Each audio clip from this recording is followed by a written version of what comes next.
Welcome dear student. तो आज हम लोग वन डे वन चैप्टर की सीरीज में 12th के first chapter sexual reproduction in flowering plant से स्टार्ट करते हैं। ये आपका 35 to 45 मिनट्स का वीडियो होगा जिसमें आपका पूरा चैप्टर कवर अप होगा। तो लेट्स स्टार्ट। सबसे पहले मेल रिप्रोडक्टिव सिस्टम में जो इम्पोर्टेंट MCQ बनते हैं वो क्या बनते हैं कि मेल रिप्रोडक्टिव सिस्टम का पार्ट प्लांट्स में स्टेमेन है। स्टेमेन आपका मिलके बना हुआ है एंथर और फिलामेंट से। तो एंथर पर बेस्ड क्वेश्चन आता है कि जो एंजियोस्पर्मिक एंथर होता है उसका क्या फीचर होता है कि एंथर आपका बाइलोब्ड होता है, बाइथिकस होता है एंड टेट्रास्पोरेंजिएट होता है। टेट्रास्पोरेंजिएट, तो ये फीचर आपको याद रखना है कि बाइलोब्ड, बाइथिकस एंड टेट्रास्पोरेंजिएट। इसके बाद क्वेश्चन आता है कि एंजियोस्पर्मिक एंथर की वॉल लेयर्स क्या होती हैं। तो outer to inner wall layer के आपको नाम याद रखने होते हैं कि आउटर टू इनर जो वॉल लेयर होती हैं तो सबसे ऊपर में एपिडर्मिस,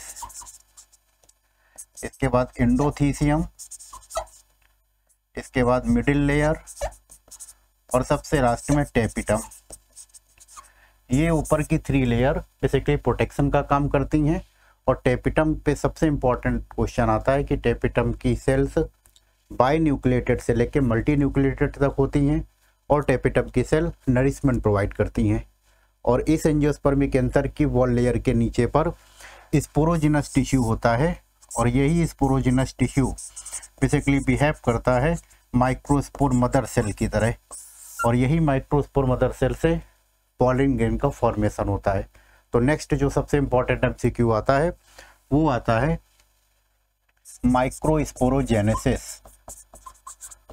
माइक्रोस्पोरोजेनेसिस पर बेस्ड नीट के क्वेश्चंस कैसे आएंगे कि माइक्रोस्पोर मदर सेल जो कि डिप्लॉयड होती है ये मियोसिस में जाती है और माइक्रोस्पोर का फॉर्मेशन करती है। तो टोटल कितने माइक्रोस्पोर का फॉर्मेशन होता है? 4 माइक्रोस्पोर का फॉर्मेशन होता है। अब इसका क्वेश्चन कैसे आएगा? क्वेश्चन आएगा कि अगर 100 माइक्रोस्पोर का फॉर्मेशन करना है तो कितना हमको माइक्रोस्पोर मदर सेल चाहिए? 25 चाहिए, क्योंकि एक माइक्रोस्पोर मदर सेल से 4 बन रहा है। 100 माइक्रोस्पोर का फॉर्मेशन करना है तो कितना हमको मियोसिस चाहिए? एक मियोसिस से 4 बन रहा है तो हमको 25 मियोसिस चाहिए। यहाँ से क्वेश्चन बन गया। इसके बाद क्वेश्चन आता है कि जो माइक्रोस्पोर का डेवलपमेंट होके आगे पॉलन ग्रेन का फॉर्मेशन होता है तो उस पॉलन ग्रेन के पास में स्ट्रक्चर पर बेस्ड क्वेश्चन आता है कि पॉलन ग्रेन का जो स्ट्रक्चर होता है वो बेसिकली इस तरीके से होता है कि पॉलन ग्रेन की जो आउटर वॉल होती है इसको एक्साइन बोलते हैं। और एक्साइन पर बेस्ड मेडिकल के ढेर सारे क्वेश्चंस होते हैं कि एक्साइन जो सेल वॉल है ये आउटर मोस्ट लेयर है और ये बनी होती है स्पोरोपोलेनिन से।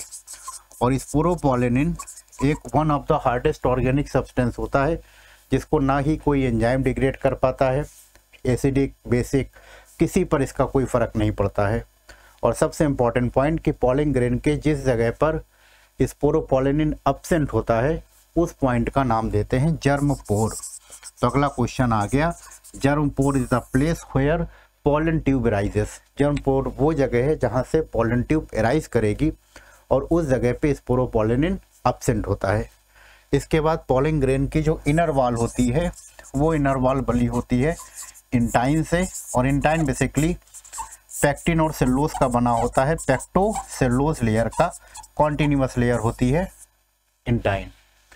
इसके बाद क्वेश्चन आता है कि पॉलन ग्रेन के अंदर जब डिस्पर्सल होता है पॉलन ग्रेन का तो यहाँ पर 2 तरीके से होता है कि पॉलन ग्रेन हो सकता है 2 सेल्ड स्टेज में डिस्पर्स हो, जो कि ज़्यादातर केस में होता है। अगर NCERT के डेटा के हिसाब से जाएं तो लगभग 60% केस में पॉलन ग्रेन का रिलीज 2 सेल्ड स्टेज में होता है।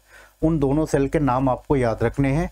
एक होती है स्मॉलर जनरेटिव सेल और एक होती है लार्जर वेजिटेटिव सेल। और एक सबसे इम्पॉर्टेंट क्वेश्चन कि एंजियोस्पर्म में मेल गैमेट का फॉर्मेशन किस सेल से होता है? तो वो होता है जनरेटिव सेल से। जनरेटिव सेल माइटोसिस में करके मेल गैमेट्स का फॉर्मेशन करती है। इसके बाद बात कर ली जाए कि 40% केसेस में पॉलन ग्रेन 3 सेल्ड स्टेज में रिलीज होते हैं। वो 3 सेल्ड स्टेज कौन सी होती हैं? उन 3 सेल्ड स्टेज में एक तो वेजिटेटिव सेल होती है और दूसरे 2 मेल गैमीट होते हैं, जो कि किसके द्वारा बनाए गए हैं? जनरेटिव सेल के द्वारा बनाए गए हैं।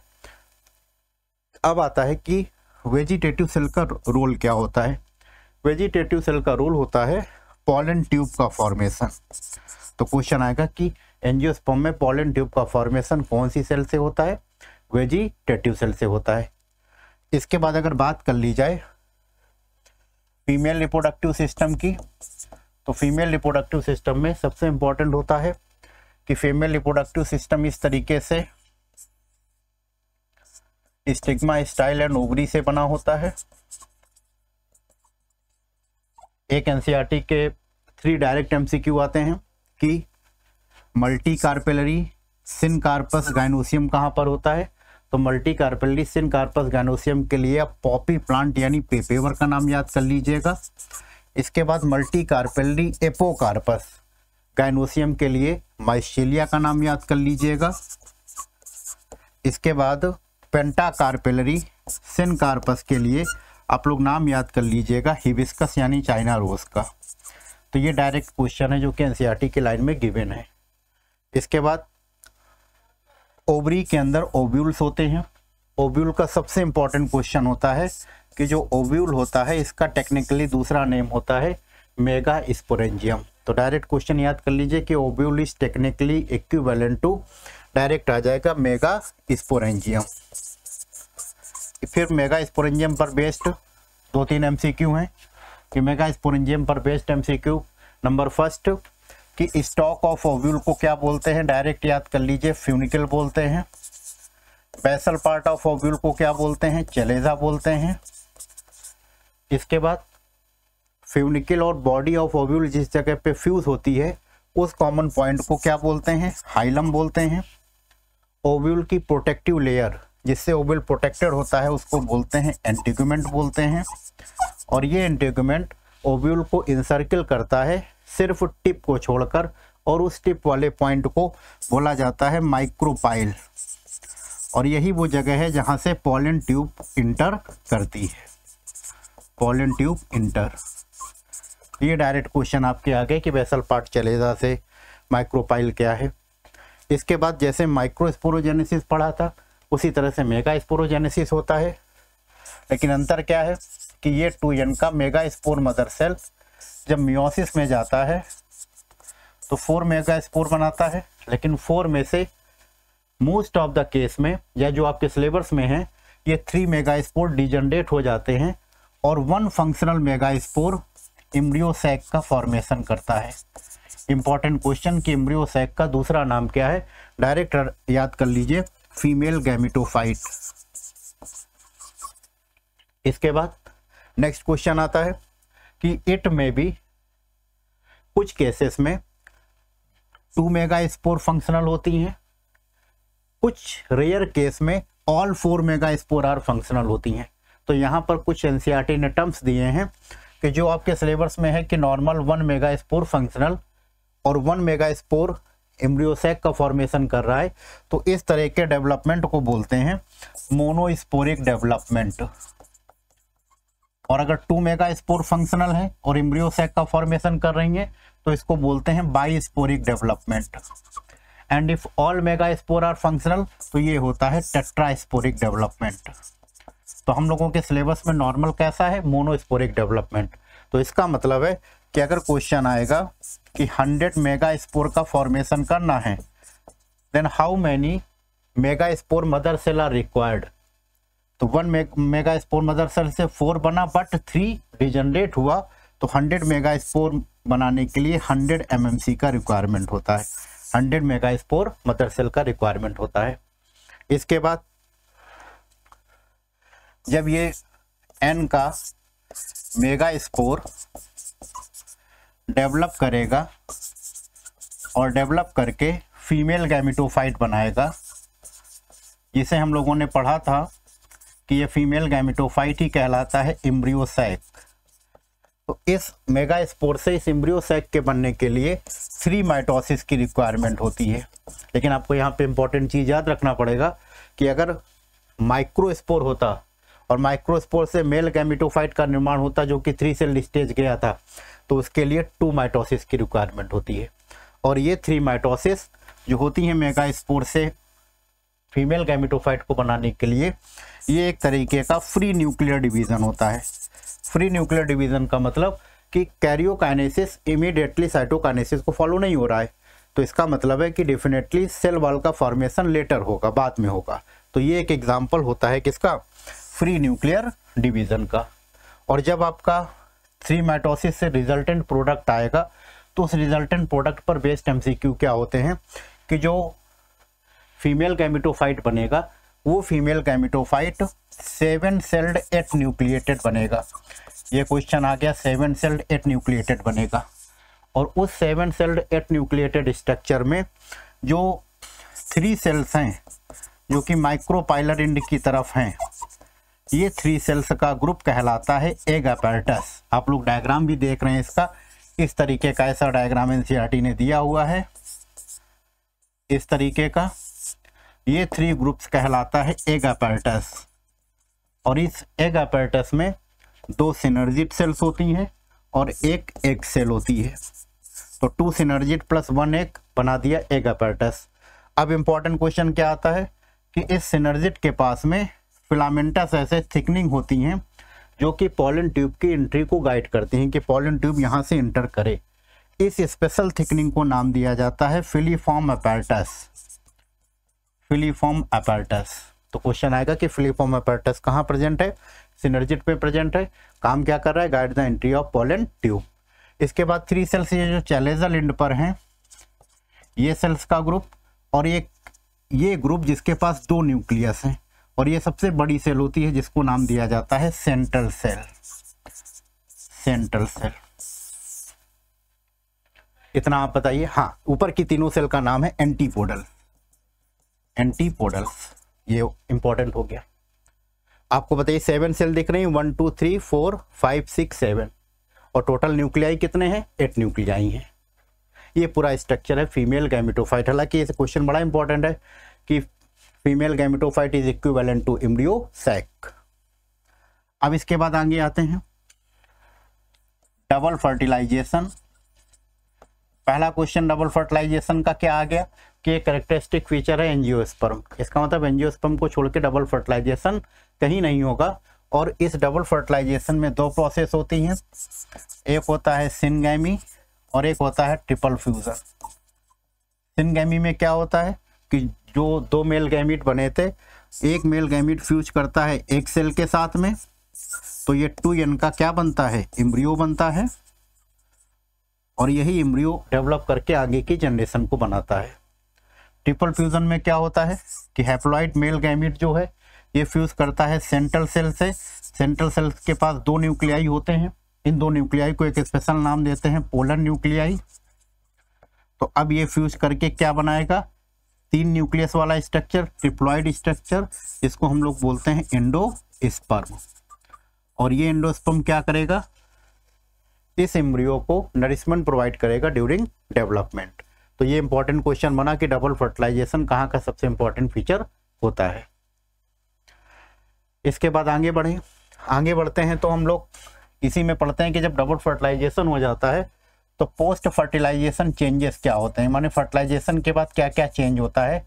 तो फर्टिलाइजेशन के बाद आपका ओवरी कन्वर्ट हो जाती है किसमें, फ्रूट में, ओव्यूल कन्वर्ट हो जाता है सीड में, ओवरी वॉल कन्वर्ट हो जाती है किसमें, फ्रूट वॉल में, जिसे हम लोग बोलते हैं पेरिकार्प।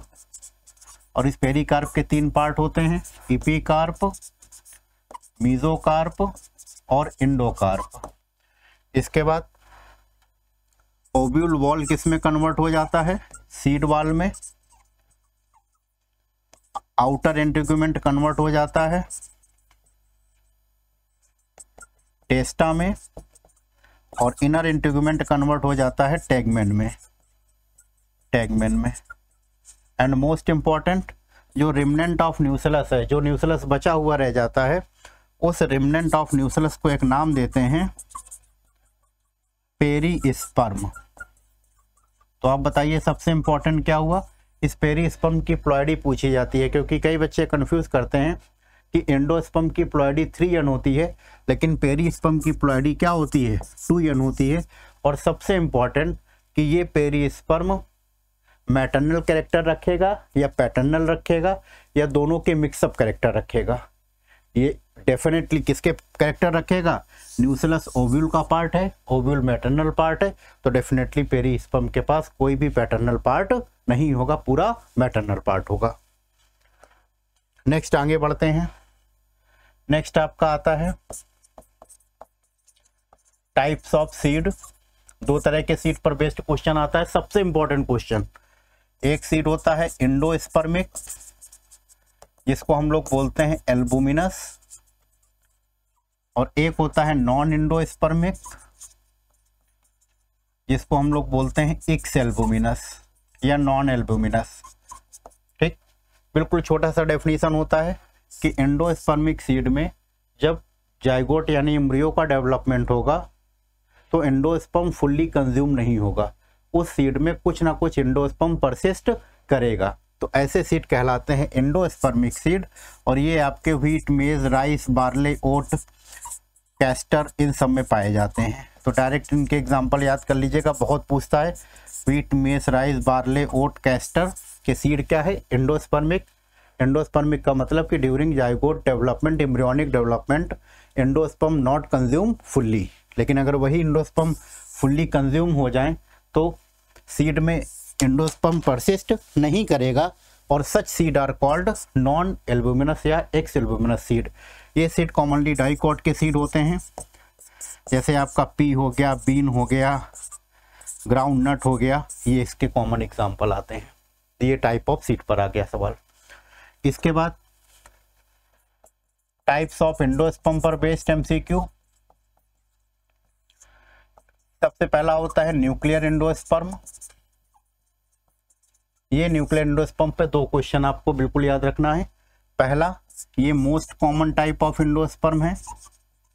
दूसरा, इसमें फ्री न्यूक्लियर डिवीजन होता है।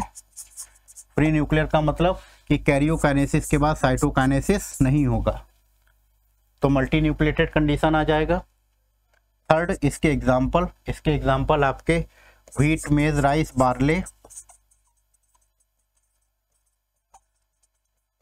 एंड सबसे important example coconut water.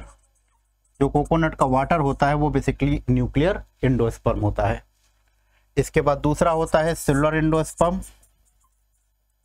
Cellular endosperm में इंपॉर्टेंट क्या है कि कैरियोकाइनेसिस के बाद साइटोकाइनेसिस होगा, माने वॉल फॉर्मेशन होगा। और इसके एग्जाम्पल में कोकोनट का जो सराउंडिंग व्हाइट कर्नल होता है वो कहलाता है क्या, सेलुलर एंडोस्पर्म। तो इसका मतलब कि कोकोनट में दोनों तरह के एंडोस्पर्म है। जो उसका लिक्विड वाटर है वो न्यूक्लियर एंडोस्पर्म है, जो सराउंडिंग व्हाइट कर्नल है वो कैसा है, सेलुलर एंडोस्पर्म है। इसके बाद आगे बढ़ते हैं हम लोग, और छोटा सा टॉपिक है पॉलिनेशन। या पॉलिनेशन से भी पहले आप एक चीज देख लीजिए कि इस टॉपिक में थोड़े से न्यूमेरिकल बेस्ड भी प्रॉब्लम्स आते हैं। किस तरीके के, कि जैसे एक क्वेश्चन आता है इसमें इस तरीके का कि नंबर ऑफ सीड या फ्रूट्स निकालना है या एम्ब्रियो निकालना है, इसके लिए क्या फार्मूला होता है। इसके लिए डायरेक्ट आप फार्मूला याद रखिए कि वो यदि वो नंबर n दिया है कि n सीड निकालना है, 100 निकालना है, 200 निकालना है, तो डायरेक्ट आप फार्मूला यूज कर दीजिए n + n/4। अब आपको 200 सीड बनाने हैं, डायरेक्ट आप इसमें लिख दीजिए कि 200 + 200/4 कितना आ गया, 250। तो ये क्वेश्चन पूछता है कि नंबर ऑफ सीड या फ्रूट या एम्ब्रियो बनाने के लिए कितना मियोसिस का रिक्वायरमेंट है, कितना मियोसिस। तो ये नंबर ऑफ मियोसिस निकालने के लिए फार्मूला होता है कि डायरेक्ट नंबर ऑफ मियोसिस आपको निकालना है तो डायरेक्ट आप यूज कर लीजिए n + n/4। दूसरा इसमें न्यूमेरिकल आता है आपका, कि प्लॉइडी ऑफ एंडोस्पर्म निकालने के लिए एंडोस्पर्म की प्लॉइडी क्या है, या प्लॉइडी ऑफ जाइगोट निकालने के लिए आता है, जाइगोट की प्लॉइडी क्या है। तो आप कुछ मत करिए, जाइगोट के प्लॉइडी के लिए आप सीधे मेल का प्लॉइडी लिखिए, प्लांट का मेल प्लॉइडी, और फीमेल प्लॉइडी लिखिए और उसे 2 से डिवाइड कर दीजिए। अब फॉर एग्जांपल हमने कहा कि मेल प्लॉइडी 2n है, मान ली मेल डिप्लॉइड है, उसका क्रॉस फीमेल टेट्राप्लॉइड से हुआ, माने टेट्राप्लॉइड फीमेल से हुआ। तो अब बताइए प्लॉइडी ऑफ एंडोस्पर्म क्या होगा? तो डायरेक्ट आपने 2n + 4n बाई 2 कितना प्लॉइडी आ गया? 3n। माने ये 3n का क्या बनेगा? जाइगोट बनेगा, एम्ब्रियो बनेगा। लेकिन अगर प्लॉइडी ऑफ एंडोस्पर्म आपको निकालना हो तो इसके लिए फार्मूला होता है male ploidy by 2 plus female ploidy. अब ये क्या होता है कि जैसे मान लीजिए सेम क्वेश्चन है कि मेल प्लॉइडी 2n है और फीमेल 4n है। अब कहा गया कि इनको अगर फ्यूजन हुआ तो बताइए एंडोस्पर्म की प्लॉइडी क्या होगी? आप यूज करिए, मेल का प्लॉइडी कितना है? 2n, 2n को 2 से डिवाइड करिए, कितना बचा? n बचा, प्लस फीमेल प्लॉइडी कितना है? 4n। कितना आंसर आ गया? 5n। 5n माने पेंटाप्लॉइड। ये क्वेश्चन क्लियर हुआ? ये अच्छे MCQ है। इसके बाद अगले इसमें क्वेश्चन आता है कि किसी पर्टिकुलर प्लांट के पार्ट का डिस्क्रिप्शन दिया होता है। फॉर एग्जांपल रूट का डिस्क्रिप्शन दिया हुआ है कि root of a angiospermic plant contains 40 chromosomes. अब वो किसी भी पार्ट का नंबर ऑफ क्रोमोसोम से पूछ लेंगे। फॉर एग्जांपल अगर उन्होंने पूछ दिया कि जरा बताइए एंडोस्पर्म का क्रोमोसोम नंबर कितना होगा, तो रूट का प्लॉइडी कितना होता है? 2n होता है, तो 2n बराबर 40, n बराबर 20। तो एंडोस्पर्म का प्लॉइडी अभी हम लोगों ने पढ़ा कि 2n + n मिलके कितना बनाता है? 3n। तो इसका मतलब एंडोस्पर्म की प्लॉइडी कितनी आ गई? n 20 है तो 60 आ गया। ये लीजिए। हाँ, अगर आपको इस तरीके के क्वेश्चंस में डाउट है तो इसका एक ट्रिक होता है करने का। किस तरीके का? कि जैसे आपने ऐसे करके बना लिया, यहाँ पर हैप्लॉइड लिख दिया, यहाँ डिप्लॉइड लिख दिया, यहाँ ट्रिप्लॉइड लिख दिया। जरा बताइए ट्रिप्लॉइड स्ट्रक्चर अभी तक आपने कौन सा पढ़ा? एक आपने पढ़ा एंडोस्पर्म, और एक 11th के टॉपिक में एंडोस्पर्म की प्रोटीनेसिस कवरिंग दी हुई है जिसको बोलते हैं एल्यूरॉन लेयर। ये 2 स्ट्रक्चर ट्रिप्लॉइड है। हैप्लॉइड स्ट्रक्चर आपने क्या क्या पढ़ा था? माइक्रोस्पोर से स्टार्टिंग किया था, पॉलन ग्रेन बना था, पॉलन ग्रेन के अंदर vegetative cell, generative cell, male gamete बना था, फीमेल रिप्रोडक्टिव सिस्टम में मेगास्पोर बना था, मेगास्पोर डेवलप करके क्या बना रहा था? एक बना रहा था एंटीपोडल बना रहा था, पोलर न्यूक्लियाई बना रहा था, सिनर्जिड बना रहा था। ये आपने पढ़े कि ये हैप्लॉइड स्ट्रक्चर है। इनको छोड़ के रेस्ट आर डिप्लॉइड। जो भी आ जाए वो सब कैसा होता है? डिप्लॉइड स्ट्रक्चर होता है। तो यहाँ से हमारा अच्छा क्वेश्चन निकल जाएगा। इसके बाद पॉलिनेशन पर बेस्ड क्या MCQ बनता है? पॉलिनेशन पर सबसे पहले सेल्फ और क्रॉस। सेल्फ में 2 होता है, एक होता है ऑटोगैमी और एक होता है जीटोनोगैमी। क्रॉस को बोल देते हैं एलोगैमी। क्या नॉर्मल सा डेफिनेशन होता है? ऑटोगैमी में नॉर्मल सा पॉलिनेशन का क्या डेफिनेशन है? एंथर से स्टिग्मा में ट्रांसफर पॉलिनेशन कहलाता है। अब आपने क्या किया? ये फ्लावर बनाया, ये मेल पार्ट, ये फीमेल पार्ट। लो भैया, मेल से पॉलन ग्रेन निकल के स्टिग्मा पे चले गए। Transfer of pollen anther to stigma of same flower. Geitonogamy क्या है? ये फ्लावर बने 2, यहाँ से पॉलन ग्रेन रिलीज होके यहाँ पर आए, माने transfer of pollen of different flower but same plant. तो इसका मतलब ये लोग जेनेटिकली कैसे होते हैं? ऑटोगैमी होता है, क्योंकि प्लांट क्या होता है? सेम होता है। एलोगैमी क्या है?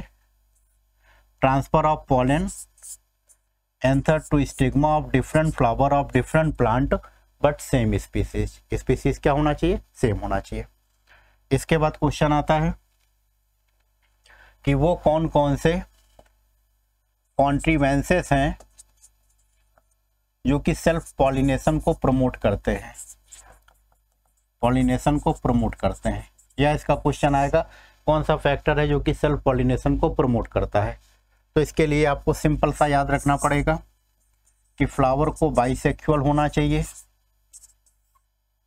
एंथर एंड स्टिग्मा का मैचुरेशन सेम टाइम पे होना चाहिए, होमोगैमी।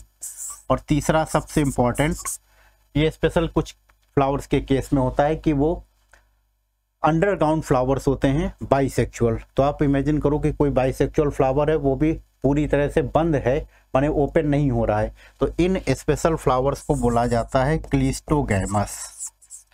क्लिस्टोगैमस, तो ये वो बेसिकली फ्लावर्स होते हैं जिनमें एनसीईआरटी ने एक लाइन दिया है कि इन तरह के फ्लावर्स में सीड सेटिंग एश्योर्ड होती है, माने सीड सेटिंग कंफर्म होती है इन एब्सेंस ऑफ पॉलिनेटर्स, माने पॉलिनेटर्स हो या ना हो, इनमें सीड बनेगा, माने फर्टिलाइजेशन होगा। और इसके कुछ एग्जांपल याद कर लीजिए, कॉमेलिना ऑक्सैलिस एंड वायोला करके, कॉमेलिना ऑक्सैलिस एंड वायोला करके। इसके बाद इसी की तरह कुछ फैक्टर हैं जो कि क्रॉस पॉलिनेशन को फेवर करते हैं, factors which favour cross pollination. तो क्रॉस पॉलिनेशन के लिए क्या है, जैसे यूनिसेक्सुअलिटी होना चाहिए, इसी को एनसीईआरटी ने दिया है डाईओसी करके कि फ्लावर मस्ट बी यूनिसेक्सुअल, ठीक। लेकिन यहाँ पर उन्होंने एक बहुत अच्छा पॉइंट दिया है, वो पॉइंट एनसीईआरटी ने 2-3 बार पूछा है। किस तरीके से कि जैसे मेज है, तो मेज के केस में उन्होंने एक लाइन लिखी हुई है कि जैसे मेज के केस में ये मेज का फ्लावर प्रिवेंट करता है ऑटोगैमी बट नॉट जीटोनोगैमी। इसका क्या मतलब होता है, इसका मतलब कि ये मेज का फ्लावर है, ये ले लीजिए भैया, ये इधर पर मेल है, ये इधर पर फीमेल है। तो आप जरा बताइए कि क्या मेल से यहाँ पर फ्लावर पॉलन आ सकता है, आ गया तो जीटोनोगैमी तो भैया हो सकता है, लेकिन क्या इस केस में ऑटोगैमी पॉसिबल है, नहीं पॉसिबल है। तो डायरेक्ट याद रखिएगा। हालांकि एनसीईआरटी ने एक एग्जांपल इसके साथ में और भी दिया हुआ है, वो भी याद कर लीजिए, कैस्टर। तो कैस्टर एंड मेज के लिए डायरेक्ट लाइन है कि प्रिवेंट करते हैं ऑटोगैमी बट नॉट जीटोनोगैमी। इसी के साथ उन्होंने एक एग्जाम्पल पपाया का दिया है कि जैसे पपाया डायोसियस प्लांट होता है। अब आप हमको बता दो, डायोसियस है माने ये ले लीजिए मेल और फीमेल अलग अलग, तो क्या इस केस में ऑटोगैमी हो सकती है, नहीं। क्या जीटोनोगैमी हो सकती है, नहीं हो सकती। तो डायरेक्ट दिया है कि पपाया के केस में प्रिवेंट करता है ऑटोगैमी एंड जीटोनोगैमी। इसके बाद आप इसमें याद कर सकते हैं डाइकोगैमी मतलब कि एंथर एंड स्टिग्मा का मैचुरेशन डिफरेंट टाइम में हो। इसके अलावा आप याद कर सकते हैं सेल्फ स्टेरिलिटी या बोलते हैं सेल्फ इनकॉम्पेटेबिलिटी।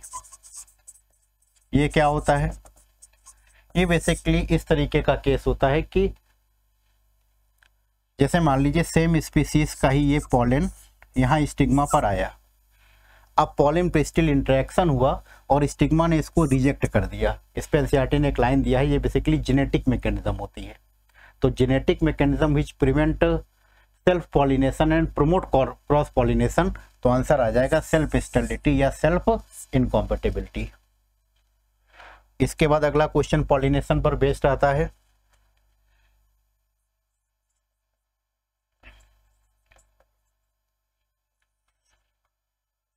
कि जैसे अगर हम क्रॉस पॉलिनेशन कर रहे हैं तो हमको पता है कि क्रॉस पॉलिनेशन के लिए हमको पॉलिनेटिंग एजेंट्स का रिक्वायरमेंट होगा और वो एबायोटिक होता है। एनसीईआरटी का लाइन ये डायरेक्ट याद रखिए कि 2 abiotic and 1 biotic factors are required. 1 biotic में उन्होंने नाम दिया हुआ है इंसेक्ट का, इंसेक्ट के द्वारा पॉलिनेशन का नाम याद कर लीजिएगा एंटोमोफिली। और एबायोटिक में 2 दिया है, एयर एंड वाटर। वाटर को बोलते हैं हाइड्रोफिली और एयर को एनीमोफिली। तो पहला पॉइंट आपको यहाँ पे ये याद रखना है कि पॉलिनेशन ज़्यादा से ज़्यादा बायोटिक फैक्टर से होता है, बहुत कम एबायोटिक से होता है, और एबायोटिक में सबसे कम वाटर से होता है। इवन इतना कम होता है कि बहुत ही लिमिटेड होता है, लगभग 30 जिनेरा तक। तो एबायोटिक में सबसे ज़्यादा किससे होता है, एयर से होता है।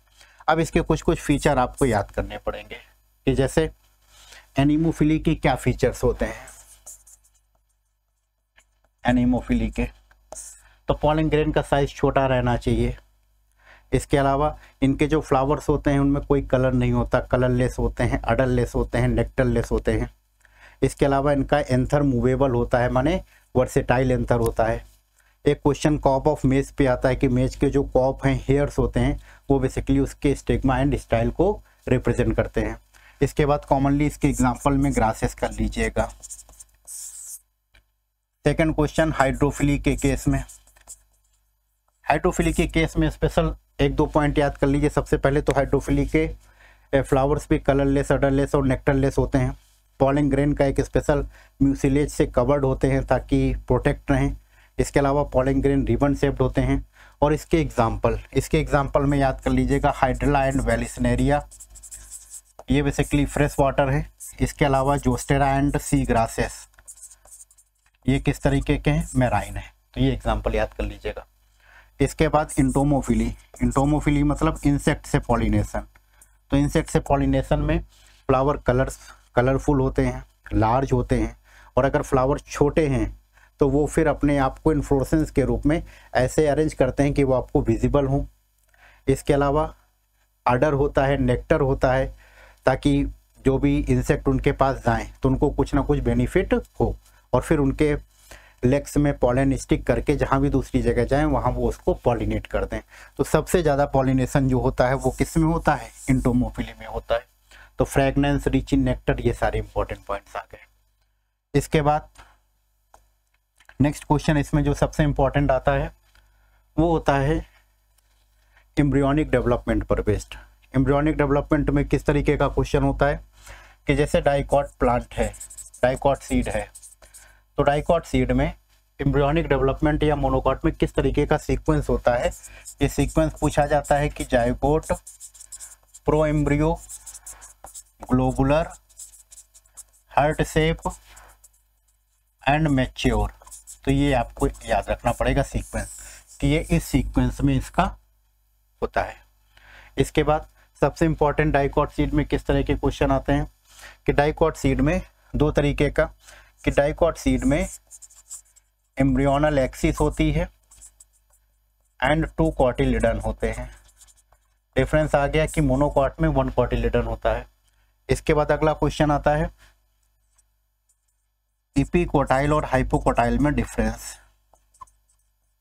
डायरेक्ट इनको 1 शॉट में हम लोगों को कवर करना पड़ रहा है, तो थोड़ी सी रफ्तार तेज है, आपको पहले एनसीईआरटी रीड करना पड़ेगा, तब आपको ये चीज़ समझ में आएगी। इपिकोटाइल क्या होता है, डायरेक्ट डेफिनेशन याद कर लो कि portion of embryonal axis lies above the level of cotyledon, above the level of cotyledon. Opposite ये हो जाएगा कि portion of embryonal axis lies below the level of cotyledon. इसका जो टिप पार्ट होता है वो क्या कहलाता है, प्लम्यूल, जिससे आगे चल के सूट या स्टेम का निर्माण होता है। हाइपोकोटाइल का टिप पार्ट क्या होता है, रेडिकल, जिससे आगे चल के किसका निर्माण होता है, रूट का निर्माण होता है। अब इसके बाद मोनोकॉट सीड में स्पेशल पॉइंट क्या आ गया, एकदम मोनोकॉट सीड में सबसे इंपॉर्टेंट पॉइंट है कि मोनोकॉट में जो 1 कॉटिलिडन है, ये वो 1 कॉटिलिडन ग्रास फैमिली यानी ग्रैमनी फैमिली के मेंबर्स में एक स्पेशल नाम से जाना जाता है, स्कुटेलम। मेडिकल में सबसे ज्यादा पूछा जाने वाला सवाल स्कुटेलम। ग्रास फैमिली का single shield shape cotyledon situated lateral to embryonal axis, इसका सिचुएशन भी याद रखना पड़ेगा। और मोनोकॉट सीड में दूसरा इंपॉर्टेंट पॉइंट कि जो कोलियोप्टाइल एंड कोलियोराइजा क्या है। तो जो प्लम्यूल होता है जिससे आगे चल के स्टेम बनता है, वो प्लम्यूल लीफी फोलिएज कवरिंग से कवर्ड होता है, और उस लीफी फोलिएज कवर्ड प्लम्यूल को नाम देते हैं कोलियोप्टाइल। और कोलियोराइजा होता है अनडिफरेंशिएटेड रूट ऑफ सीथ, जो कि रेडिकल पर होता है, उसको बोलते हैं कोलियोराइजा। अब इसके अच्छे सवाल कैसे आ जाएंगे, अच्छे सवाल ऐसे आ जाएंगे कि वो दे देंगे सवाल कोलियोप्टाइल इज सीन इन। अब आपके ये ऑप्शन दे दिए, पहला उन्होंने दे दिया रूट, राइस के रूट में, तो बताइए राइस तो मोनोकॉट हुआ, ठीक, रूट पे कोलियोराइजा होता है। दूसरा उन्होंने दे दिया कि स्टेम ऑफ पी, ये लीजिए पी तो डाइकॉट हो गया, दूसरा उन्होंने दे दिया कि रूट ऑफ ग्राम, ग्राम भी डाइकॉट हो गया। अब तीसरा वो दे देंगे कि root of wheat, sorry stem of wheat, stem of wheat. तो आंसर क्या हो जाएगा? Stem of wheat. ये अच्छे एमसीक्यू में आ जाएगा। इसके बाद अगला सवाल आता है एपोमिक्सिस पर बेस्ड। क्या सवाल आएगा एपोमिक्सिस पर? एपोमिक्सिस पे आपका सवाल आ जाएगा कि formation of seed without fertilization, direct NCERT की लाइन। एग्जाम्पल देख लेंगे, grasses and member of family Asteraceae. इसके बाद एपोमिक्सिस का मैं लिख देता हूं कि formation of seed without fertilization, तो इसका मतलब ये एपोमिक्सिस मिमिक करता है सेक्सुअल रिप्रोडक्शन को। तो डेफिनेटली एपोमिक्सिस से जो भी प्रोजनी बनेगी वो जेनेटिकली आइडेंटिकल टू पेरेंट बनेगी। जो भी पेरेंट्स फीमेल बॉडी से बन रहा है वो डायरेक्ट उसी से जेनेटिकली आइडेंटिकल होगी। क्यों? क्योंकि कोई भी सेक्सुअल रिप्रोडक्शन नहीं हो रहा है।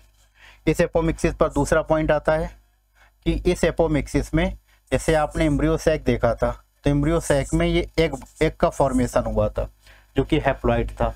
लेकिन एपोमिक्सिस के केस में ये डिप्लॉयड मेगास्पोर मदर सेल से डायरेक्ट एम्ब्रियो सैक बनता है बिना मियोसिस के, माने मियोसिस नहीं हुआ है। तो इसका मतलब इसका ये कैसा होगा? 2n होगा।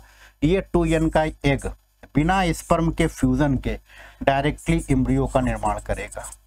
तो बताइए कहीं भी गैमीट का फ्यूजन हुआ? नहीं हुआ।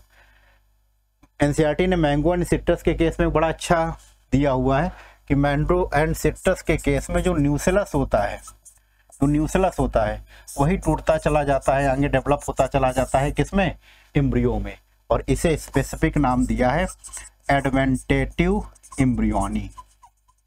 एक बार नीट ने क्वेश्चन पूछा था कि मैंगो एंड सिट्रस में जो एडवेंटेटिव एम्ब्रियोनी हो रही है इसी को दूसरा बोलते हैं स्पोरोफिटिक बडिंग, स्पोरोफिटिक बडिंग। तो इसमें सबसे इंपॉर्टेंट है कि मैटरनल स्पोरोफाइट है या पैटर्नल, तो मैटरनल स्पोरोफाइट। स्पोरोफाइट क्यों? क्योंकि ओव्यूल का पार्ट है। इतना तक में आपको कहीं कोई समस्या हो तो बताइए। तो इतना वन शॉट में आपका ये चैप्टर समअप हो गया। आगे हम लोग इसी के आगे सीरीज में अगले चैप्टर को कवर अप करेंगे। Thank you dear.